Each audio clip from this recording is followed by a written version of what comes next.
And of course, China has rolled out the full ceremonial playbook for Donald Trump. And to discuss more, we're now being joined by our correspondent, Susan Teherani, who's joining us live from New York. Susan, now, this is classic Chinese statecraft, warmth and pageantry in public, even as very difficult conversations await behind closed doors. What can we expect from today's summit? What's the mood like on the ground in Washington? Tell us more. So really, we're just seeing full pageantry really happening in Beijing as we speak together here from India and the United States. The world is really watching this summit very closely.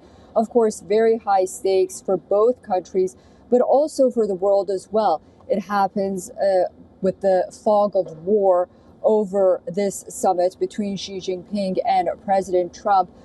With Iran, with the blockade in the Strait of Hormuz, a lot at stake for China regarding that blockade.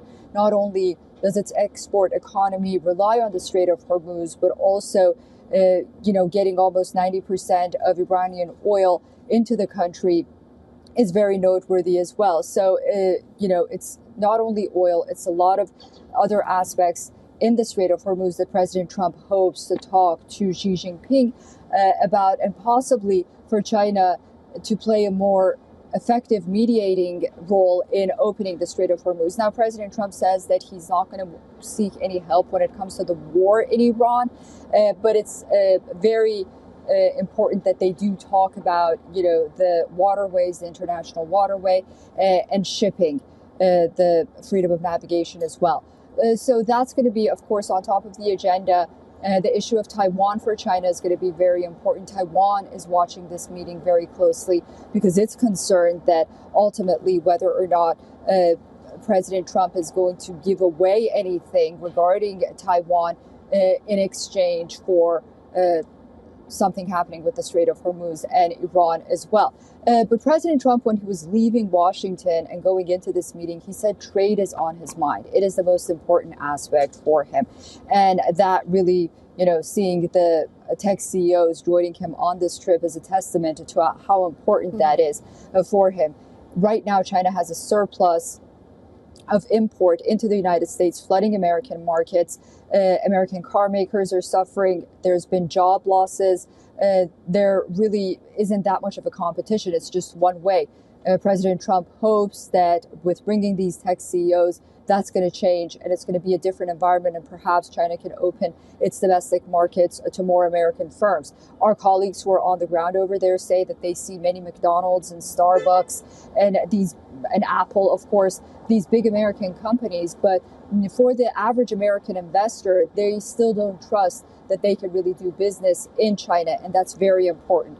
Ultimately, President Trump wants China to buy more American goods, including agriculture, energy, and possibly we'll hear some announcements regarding Boeing aircrafts. China, on the other hand, wants relief from U.S. restrictions on semiconductors.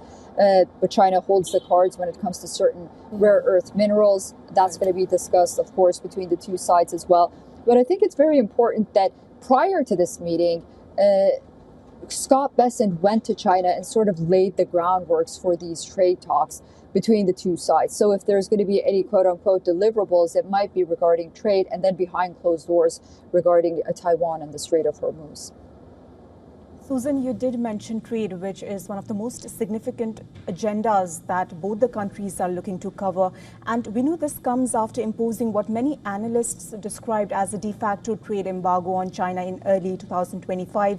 Donald Trump now arrives in Beijing, speaking of cooperation, investment, and a possible G2 dynamic with Xi Jinping. What do you think explains this diplomatic pivot? Well, I think just the environment that really we've seen change. This is, as you mentioned, it's not the same China that President Trump visited back in 2017 with the rise of AI and with China really playing such a vital role, not only in a lot of aspects like rare earth minerals, but also it has the world's largest Navy fleet. It's ahead of the United States when it comes to robotics and batteries. Its economy is suffering, but I think just to answer your question, this might be an interesting nugget here. The U.S. Chamber of Commerce, right before President Trump left, for Beijing put a new assessment on China's industrial strategy. It argues that the quote-unquote window for effective policy response to China's state-led economic model is narrowing. So this timing is very important just to show where the United States and China stand right now and how the United States views China.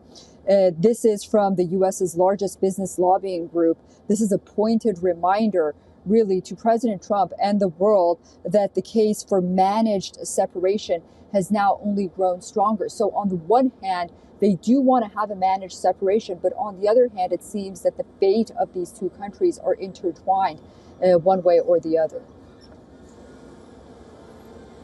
Right, of course, Susan, it would be interesting to, track how things develop from here on. But for now, thank you so much for getting us those details. That was our correspondent, Susan Tehrani, joining us from New York.